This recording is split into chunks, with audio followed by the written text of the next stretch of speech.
The morning my husband told me to get out, it was 17 degrees outside and I had exactly $43 in my checking account. By the time March arrived, $38 million had been deposited into that same account. When I woke up the next morning, I had 71 missed calls. Every single one of them was from people who had not spoken to me in months. Let me take you back to where this actually started. I was 26 when I married Derek. He was charming in that particular way that only reveals itself as something else entirely once you are already in too deep. His mother, Diane, had handpicked me from the beginning, the way someone selects a piece of furniture functional, presentable, easy to move around.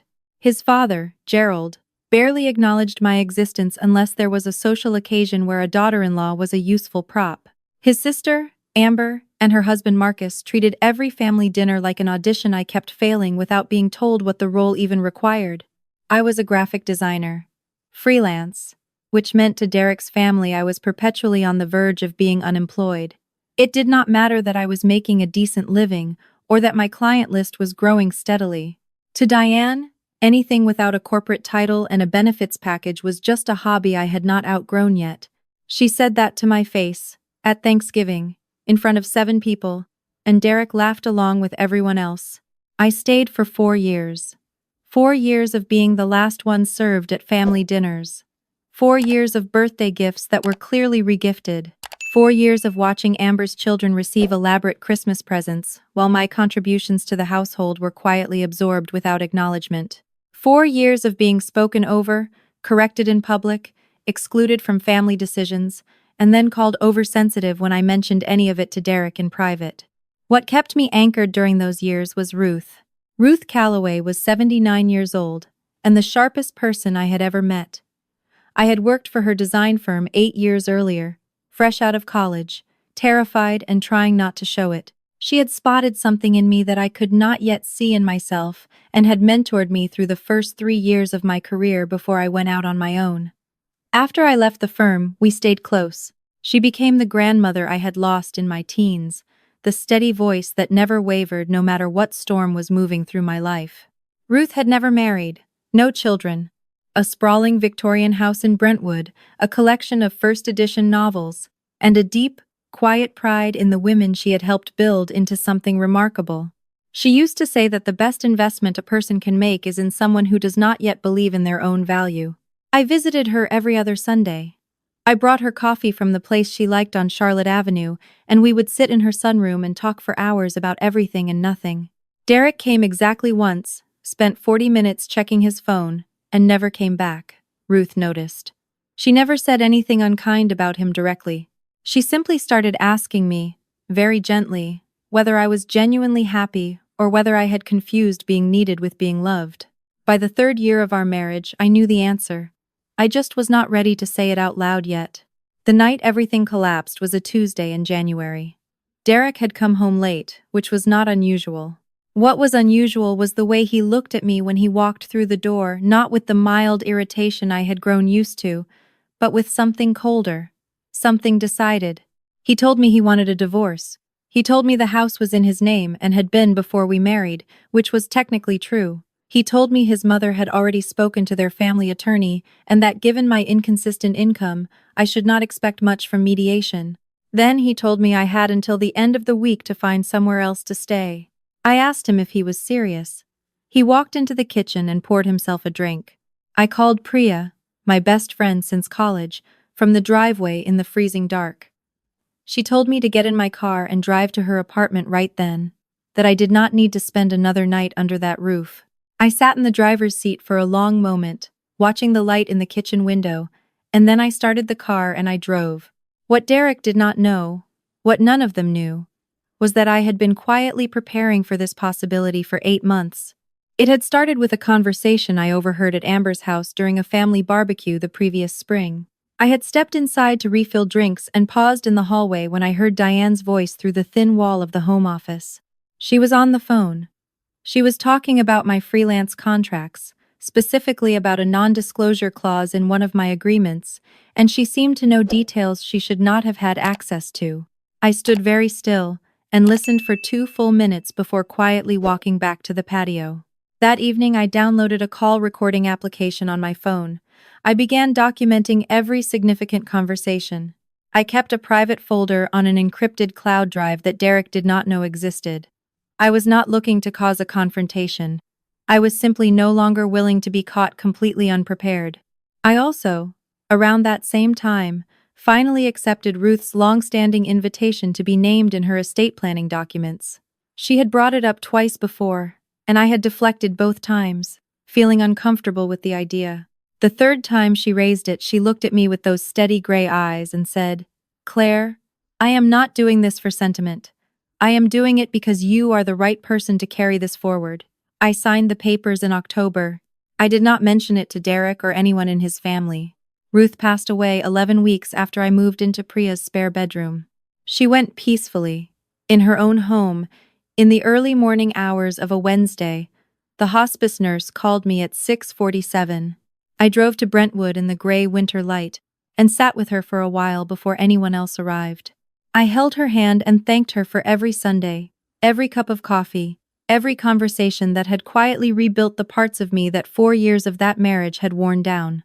The estate settled faster than I expected because Ruth had been meticulous about her affairs for decades. Her attorney, a composed and precise woman named Margaret, called me into her office 2 weeks after the funeral. She laid out the documents clearly: the Victorian house in Brentwood, the investment portfolio, several property holdings in Middle Tennessee, a private art collection, the total value of the estate, liquidated and transferred as specified in the will, came to just over $38 million. I sat across from Margaret's desk and did not move for a long moment. Then I asked her to repeat the number. She did, and she said it the same way both times, the way people say figures that large when they have said them many times before, without drama, without fanfare, just the number. I cried in my car afterward. Not from shock, exactly. It was something more complicated than that. It was the weight of being seen by someone, truly and completely seen, and the grief of no longer having that person to call on the way home. Margaret's firm was required by Tennessee law to publish a legal notice in the county paper regarding the estate settlement. It is a standard procedural step, entirely routine. The notice listed my name as the primary beneficiary. It ran on a Thursday. By Saturday morning, I had received 71 missed calls. Derek called 9 times. Diane called 14. Gerald called twice, which was notable because I was not certain he had my number memorized. Amber called 7 times and also sent 3 text messages that began warmly and escalated in urgency with each one. Marcus, who had spoken approximately 400 words to me across the entire span of our acquaintance, called 4 times. There were cousins I had met once at a wedding. There was Derek's college roommate, who had been vocally supportive of the divorce when Derek told his friends about it, now suddenly reaching out to reconnect. I sat at Priya's kitchen table with my coffee and scrolled through the notifications. Priya stood behind me, reading over my shoulder. She was quiet for a moment and then she said, "Well, now we know what the price tag on your worth was." I did not return a single call that day. Instead, I called Margaret and told her I wanted to accelerate the transfer timeline. Then I called a number Ruth had given me months ago, a financial advisor she trusted completely, and I asked him to meet me the following week. Then I went for a long walk in the cold and thought about what I actually wanted my life to look like. Derek found my email address and sent a message that afternoon. It was 3 paragraphs long. The first paragraph expressed sympathy about Ruth, which would have been more convincing if he had ever visited her more than once. The second paragraph referenced our unfinished business regarding the divorce settlement and suggested we handle things privately and amicably before anything was formalized through the courts. The third paragraph said he still cared about me deeply and that he hoped we could talk. Diane left a voicemail. Her voice was warm in a way I had not heard directed at me in 4 years. She called me sweetheart. She said the family had been doing a lot of reflecting and that she realized she had not always made me feel as welcome as I deserved.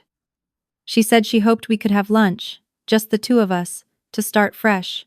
I saved the voicemail to my encrypted cloud folder and did not respond. What happened over the following 3 weeks was something I had partially anticipated and still found breathtaking in its audacity.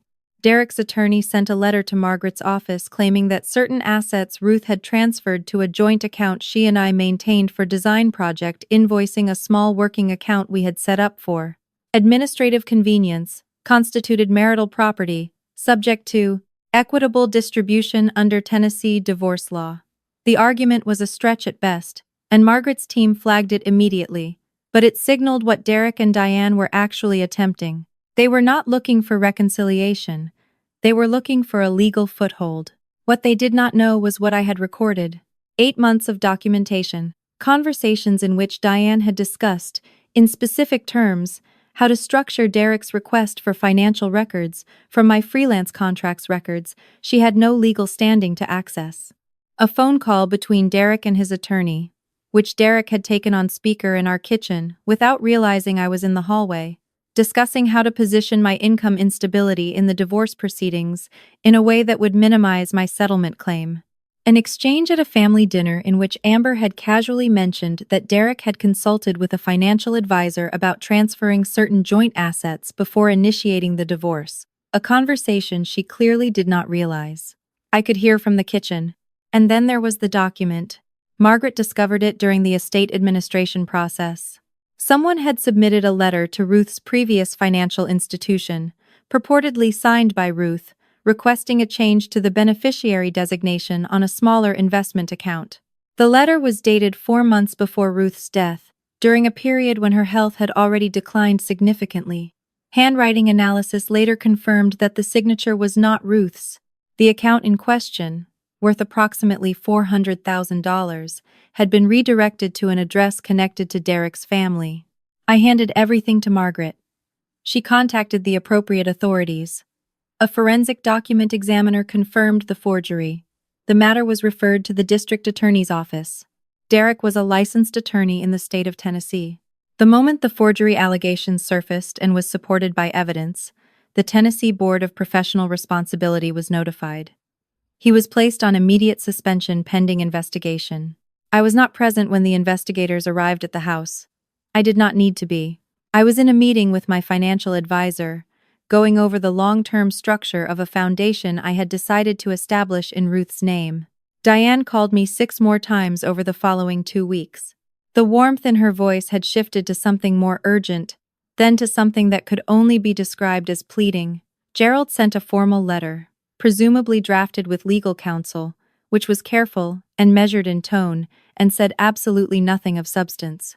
Amber sent a long message through a mutual acquaintance, a woman from the church Amber attended, asking whether there was any path forward for the family. I did not respond to any of it, not out of cruelty, because I had learned, slowly and at significant personal cost, that a response is itself a form of currency. And I was no longer extending credit to people who had demonstrated, repeatedly and without ambiguity, how they valued mine. Derek's law license was formally suspended 6 weeks after the investigation began. The criminal proceedings moved forward separately. He eventually accepted a plea arrangement. He would not be practicing law in Tennessee again. Without his income and with the legal fees accumulating, Derek sold the house.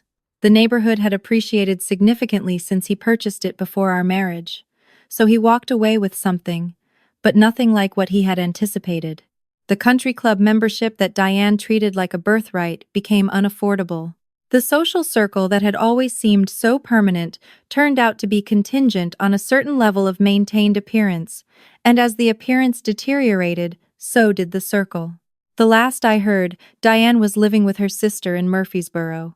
Gerald had taken a part-time position at an accounting firm, something he had not done in over 20 years. Amber and Marcus were managing, but quietly, without the effortless comfort they had always projected. The family that had treated me like an inconvenience to be tolerated had been forced, by the entirely predictable consequences of their own decisions, to confront what that life actually cost to maintain. I did not feel triumphant about it. That surprised me a little. What I actually felt was something quieter, something closer to stillness.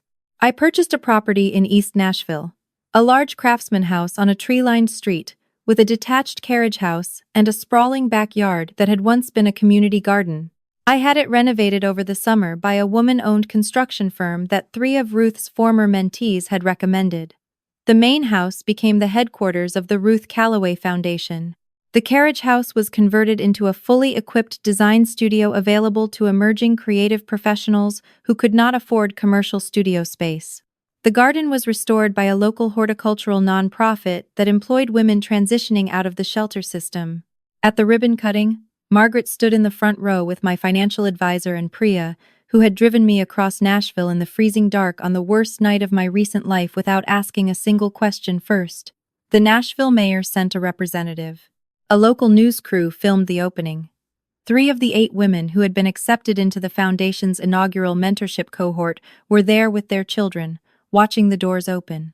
I stood at the entrance of what had been a neglected property and was now something Ruth would have recognized and approved of. I thought about the Sunday mornings in her sunroom. I thought about her voice on the phone the afternoon she told me she had updated her documents and that I did not need to say anything, that she just wanted me to know. What I have come to understand, on the other side of all of it, is that the cruelty of people who treat you as expendable is never actually about you. It is a projection. It is what they believe about themselves. When Derek's family looked at me and saw something disposable, what they were really revealing was their own terror of being seen that way. They outsourced their insecurity onto whoever was closest and most willing to absorb it. I was willing for too long, but that was my chapter to close, and I closed it. Being pushed to the edge of your own life by people who were supposed to be your foundation turns out to be one of the most clarifying experiences a person can have. You discover, with a speed that is almost violent in its efficiency, exactly who you are when there is nothing external holding you up. You find the floor of yourself, and you find out whether it holds. For a long time I was not sure mine would. And then it did, and I built on it. The boundary I needed to draw was not a wall. It was more like a waterline. On one side, what I would allow into my life, my energy, my future. On the other side, everything that had demonstrated it could not honor that. Derek and his family stepped across that line so many times and so casually that the only honest response was to stop maintaining it in a place they could reach. I do not spend time wondering whether they regret it. That is not my concern. My concern is the foundation, the studio, the 8 women who are building something they did not have the resources to build alone, the garden that is growing again. Have you ever had someone in your life who only showed up when you had something they wanted? Who confused your kindness for weakness and your patience for permission? How did you find the moment when you decided enough was enough? Share your story in the comments. I read every single one of them, and I want you to know that whatever you are carrying, you are not carrying it alone. Like this video if Ruth's story means something to you, and subscribe to join our community here at Restoration Stories, where we believe that the hardest endings are sometimes the most necessary beginnings. What I want to leave you with is this. The people who discard you are, without knowing it, doing you a profound service, not in the moment. In the moment it is devastating, and you are allowed to let it be devastating. But the discard forces a reckoning that comfort never would have. It forces you to locate, within yourself, a foundation that no one else can pour and no one else can take. It forces you to stop measuring your worth against the opinion of people who were never equipped to see you clearly. The isolation that comes from leaving a toxic dynamic feels like loss, and it is loss, real and legitimate, and worth grieving. But it is also the first condition of rebuilding. You cannot build anything lasting on ground that belongs to someone else. You need your own ground. Finding it is the work of your life, and it is the most important work there is. The family that throws you out is not your failure, it is your beginning. If you have ever had to walk away from a family that did not deserve you, I want to hear how you found your way back to yourself. Tell me in the comments. And if someone you know needs to hear this today, share this video with them. You might be the hand that steadies them at exactly the right moment. Until next time, remember that restoration is not returning to what was. Restoration is building what should have been there all along. Keep going. You are not done yet.